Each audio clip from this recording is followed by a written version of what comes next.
Assalamualaikum warahmatullahi wabarakatuh.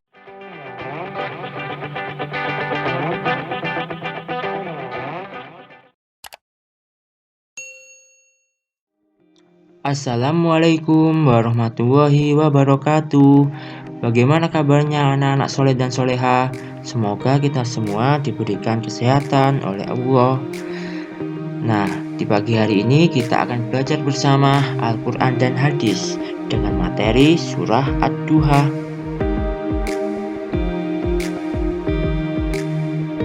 Surah Ad-Duha termasuk surah Makkiyah karena diturunkan di kota Mekah. Surah ini terdiri atas 11 ayat dan merupakan surah ke-93. Surah ini diturunkan sesudah surah Al-Fajr. Nah, mari kita membaca surah Ad-Duha bersama-sama. A'udzu billahi minasyaitonir rajim. Bismillahirrahmanirrahim.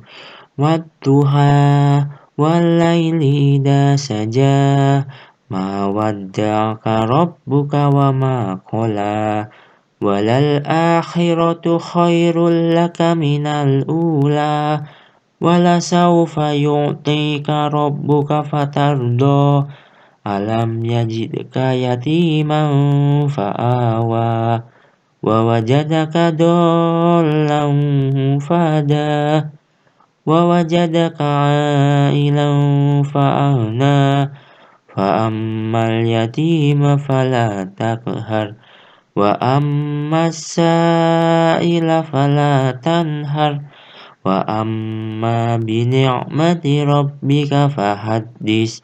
Shadaqallahul azim.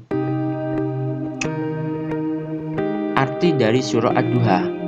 Demi waktu duha, ketika matahari naik sepenggala, dan demi malam apabila telah sunyi, Tuhanmu tidak meninggalkan engkau Muhammad dan tidak pula membencimu. Dan sungguh yang kemudian itu lebih baik bagimu dari yang permulaan. Dan sungguh kelak Tuhanmu pasti memberikan karunia-Nya kepadamu sehingga engkau menjadi puas. Bukankah Dia mendapatimu sebagai seorang yatim, lalu Dia melindungimu? Dan Dia mendapatimu sebagai seorang yang bingung, lalu Dia memberikan petunjuk. Dan Dia mendapatimu sebagai seorang yang kekurangan, lalu Dia memberikan kecukupan.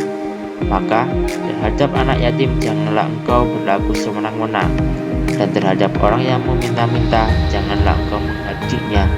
Dan terhadap nikmat Tuhanmu hendaklah engkau nyatakan dengan bersyukur. Kandungan surah Ad-Duha. Ada beberapa kandungan yang terdapat dalam surah Ad-Duha. Dalam surah ini, Allah menurunkan kasih sayang dan melimpahkan rahmat-Nya kepada Nabi Muhammad. Allah ingin mengobati penderitaan yang dialami oleh Nabi Muhammad sekaligus memberikan ketenangan dan keyakinan kepadanya. Surah ini untuk menghibur, menyenangkan, dan menenangkan hati Nabi Muhammad yang sedang kesusahan karena ejekan-ejekan dari kaum kafir Quraisy. Dalam beberapa riwayat diceritakan bahwa Nabi Muhammad menderita sakit hingga membuatnya susah bangun. Beliau berbaring dari tempat tidurnya dan tidak bangun untuk sholat tahajud. Kemudian datanglah seorang wanita musyrik dan berkata, "Wahai Muhammad, aku melihat setanmu telah pergi meninggalkanmu." Maka kemudian Allah menurunkan wahyu surat Ad-Duha ayat 1-3.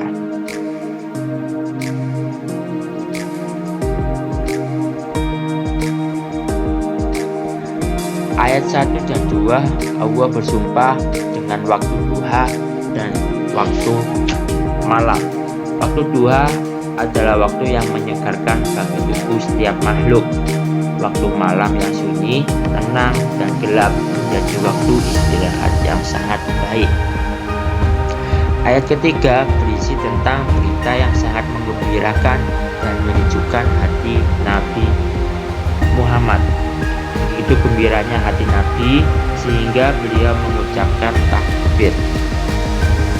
Ayat keempat, Allah menyatakan bahwa akhir lebih baik daripada permulaan. Artinya, kehidupan akhirat lebih utama daripada dunia.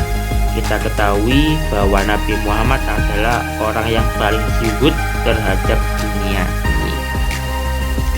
Ayat kelima, Allah menjelaskan bahwa di akhirat Nabi Muhammad akan diberikan karunia yang besar. Beliau diberikan hak untuk memberi syafaat kepada umatnya. Hal ini tidak pernah diberikan kepada para nabi dan rasul yang lainnya.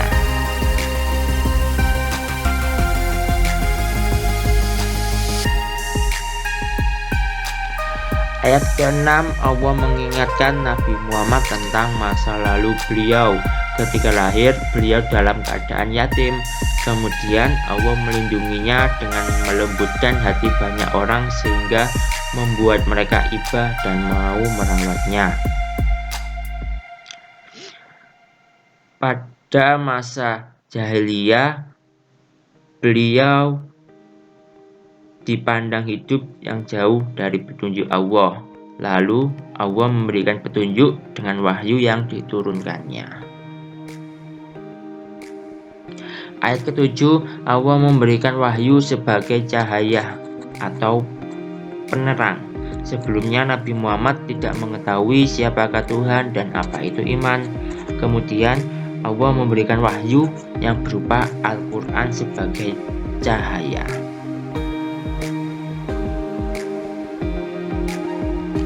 Ayat ke-8 dijelaskan tentang kondisi Nabi Muhammad yang sebelumnya kekurangan, kemudian Allah memberikan kecukupan, sehingga beliau tidak bergantung selain kepadanya. Salah satu bentuk kecukupan yang diberikan Allah kepada beliau adalah dengan usahanya dan harta istrinya Khadijah.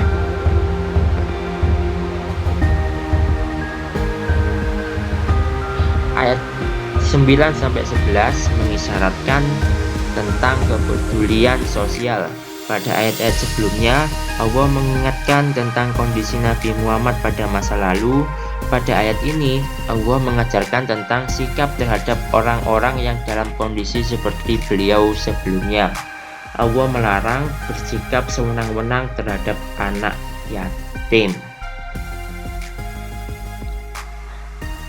Semoga apa yang kita pelajari di hari ini bisa bermanfaat. Tetap semangat, tetap jaga kesehatan.